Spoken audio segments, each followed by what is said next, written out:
总统赖清德就任了后，头摆执行死刑。32岁死刑犯黄仁凯，2013年杀害姓王的前女朋友加前女朋友的妈妈。昨暗时法务部签准执行死刑，伫咧暗时10:02分，伫咧台北看守所枪决。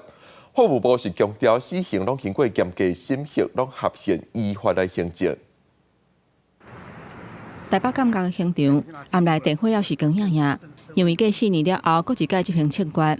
法警甲管理员去现场维安戒备。16暗时10:02分，死刑犯黄仁凯总算复发。这一天，被害者的家属已经等要12年。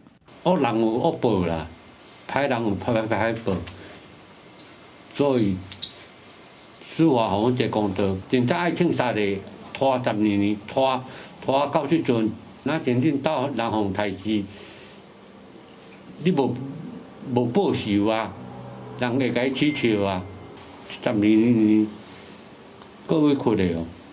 黄仁凯是伫红色安全帽一个，今年32岁。2013年伫新北市三重埔，甲因前查某朋友的老母杀死了后，再搁甲女朋友性侵杀害，妨以性侵杀人甲杀人罪判死刑，终身剃度公权。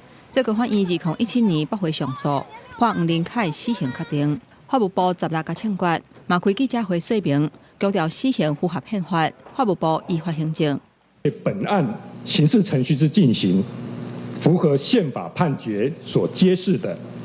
确定之终局判决，经辩护人到庭辩护，经过言辞辩论，合议庭法庭法官一致决，以及其他宪法最严密之正当法律程序保障。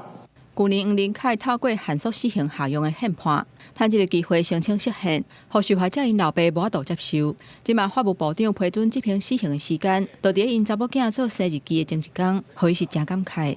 咱拄好，我明仔载是阮双胞胎伊个17号会生日啦，有时间去甲阮某甲阮查某囝甲拜甲讲，黄仁凯互枪杀啦。这嘛是总统赖清德上任了后执行的头一个死刑。